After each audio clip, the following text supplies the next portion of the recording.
I'm very excited about this video. Let me get myself together. Hello darlings, welcome back to my channel. My name is Coralie and today's video is the second quarter of the year book recap and I am so excited. You guys, I love reading and I've actually been kind of in a reading slump. So I hope that by filming this video, I'm gonna get back into my reading gig. You know what I mean? This time around, I made some much better notes because last time it was truly just my Goodreads and vibes.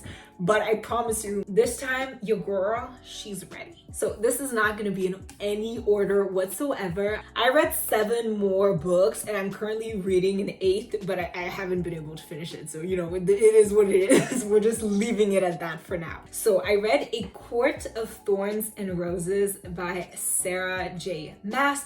I gave this book 4 stars, okay? By the way, I'm looking at my notes. I'm sorry, I have to, or I don't remember. I said, and I'm reading exactly what I said. I said, this book is so unhinged. This book truly is unhinged.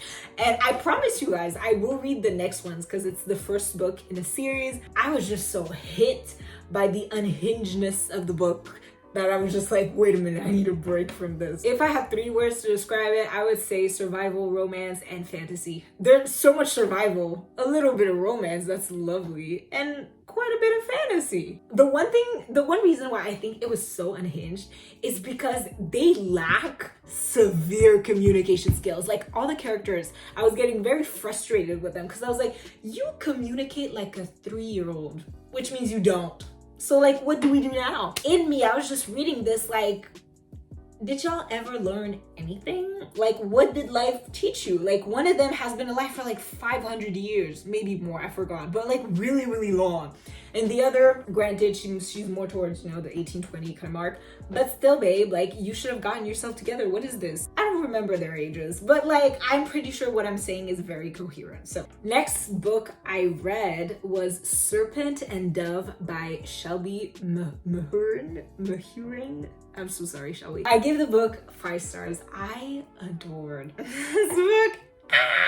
It's very elite content. I promise you, it's very elite content. I'm very like, it was giving fantasy magic love betrayal.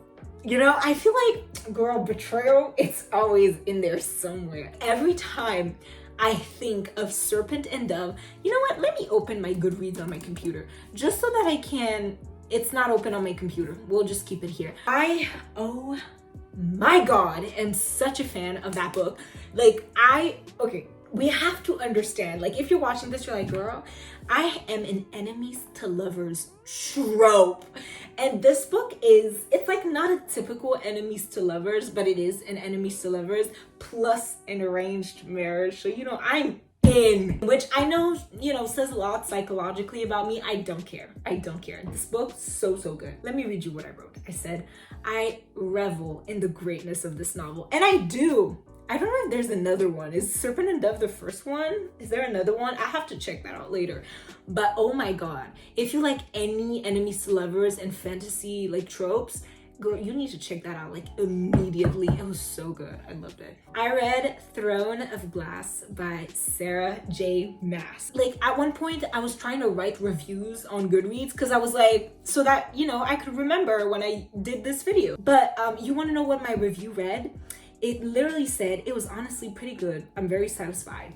Which, okay girl, give us nothing, because when I was preparing to film this video, I read that review and I was like, what am I supposed to do with that? Like, what do we do with that information? That's nothing. There's nothing here. I really liked the competition trope. It's like, nobody's competing for anyone's love, by the way, but there's a competition. I'm not gonna tell you what it is, although I'm pretty sure you can tell in like the summary of the book, but I'm not gonna say it. The greatness of the main character was so unparalleled. Like, she was truly made to be the best of the best, and time again she proved that she was, which honestly, period. Do y'all see this? Oh wow. If you guys want to know more about this stunning, beautiful thing, I'm pretty sure you should check out my TikTok. So do that. The one thing that bothered me though is that in this book, I'm not gonna say who does what, but one of the male characters is using the main character for like petty entertainment. He's like pimping her out low-key, like not completely, but low-key. And I'm just like, it's like, what are the other characters doing to prevent this? You know, I thought that was very frustrating. And since she doesn't remember really what happens, at least like whenever he uses her for entertainment, we don't know. And I need to know. Next book I read was, I don't know how to say that. It looks like Carnival, but it's Caraval by Stephanie Garber. I gave this book 5 stars.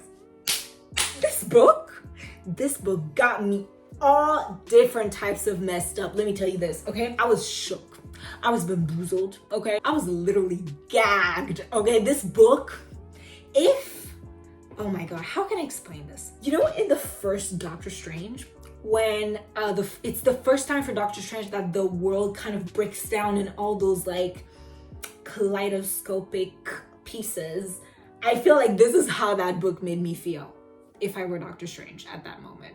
Is that clear? I hope it is. It was the most confusing book ever, but I honestly think the plot was really, really well written, which made you confused, but like you were accurately confused. I don't know. It was really hard to decipher what was real and what wasn't, but oh, such a satisfying story at the end. It just kind of makes your blood boil. It's very good, okay? I 100% recommend this book, okay? But keep in mind, it's confusing, trippy, but again, satisfying. So do with that what you will. You've been warned. It's a really great book. I really liked it. Next book I read. Oh, I hated this book. Oh my God. Next book I read is A Deadly Education by Naomi Novik. I gave this book 2 stars. I gave this book 2 stars because I genuinely believed that if you liked the story, it's like a good story. Because I truly believe that it wasn't a bad book, but I hated the story. I did. And I think this is just like a trope preference. I guess different people prefer different things. And so this book honestly made me want to pull my hair out of my bald head. When I read this, I didn't have this much hair. Let me tell you this. But if I did, I would have ripped it out. Because girl, what? It was very like, I thought it was gonna be good. No me gusta. Because I read it and I was like, can I please finish this damn forsaken book? And the problem was that I really tried to give books a chance. And there's only one book I've never finished, and I can't even remember its title. You know, it makes me very upset that I don't finish books, but when it's so bad, it's not bad. It's not a bad book. I just didn't like it. You know what I mean? And I tried hard too. So the next book. I love this book. So much love for this book. This is called Blade of Secrets by Trisha Levenseller. I'm so sorry, by the way, to any of these authors. If I'm not saying your name correctly, I am so sorry. I bought your books, and for that, I deserve a break, right? I think so. Blade of Secrets, I give it 5 stars. I give it 5 stars. And honestly, it's the enemies to lovers, the mental health representation of it all, the fantasy of it all. The book is just such a win, such a highlight. It's just so good, right? Magic, romance, and anxiety. Those were my words for this book. I 100% recommend it. I was just so enticed. I was so happy that I did read it. It honestly is one of the best books I have read all year, and I love it.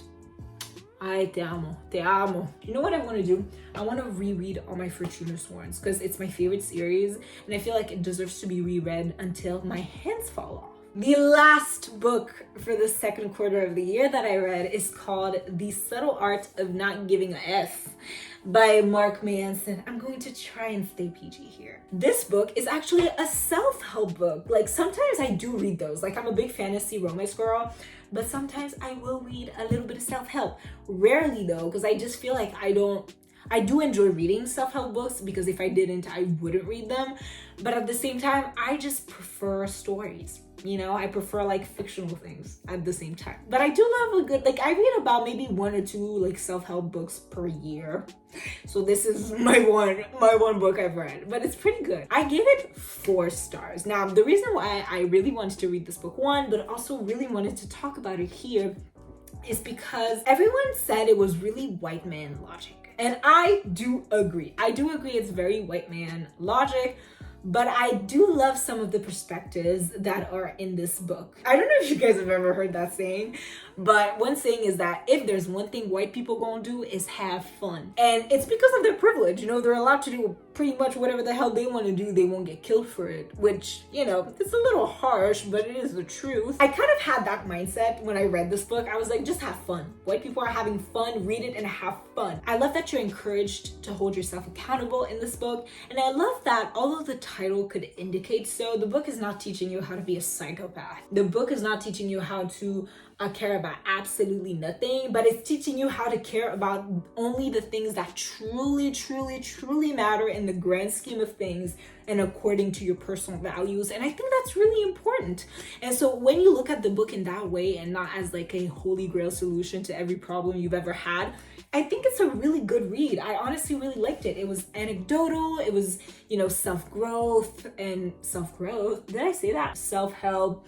It was a good book. The book I'm currently reading is A Vow So Bold and Deadly by Bridget Kimmerer. I'm so gagged. I am so gagged, honestly. It's a really good book. The only reason why I haven't been reading it, by the way, I'm at like 56% of the book, is truly because I've been in like a reading slump. But I'm very excited. I think I'm gonna finish reading A Vow So Bold and Deadly, then I'm gonna reread all my Fortuna Thorns. And I think that's that. This is it, you guys. I hope you enjoyed this video. If you did, don't forget to give it a thumbs up. Also, comment in the comment section down below other video suggestions. And if you have any book suggestions, you guys, based on the tropes I talked about, okay, enemies to lovers, forced marriage or arranged marriage, fantasy, romance, you know, those kind of books, I would very highly appreciate that you girlies actually work this out for me. If you guys like me and my personality or the content I put right up on YouTube, then feel totally free to subscribe to this channel, baby. We read books, we do makeup. Do you see this makeup? We create fashion content every once in a red moon, and we do sewing, crafting, painting, really random vlogs. I'm also a student vlogger. I keep forgetting to mention that because it's summer break, but I will be starting my master's in August, so good luck to us all about that. Anyways, I want to say thank you guys so much for watching this video. I truly appreciate it. This is such a fun time. Love making the quarter reading recaps, and so I will see you in my next video. Goodbye.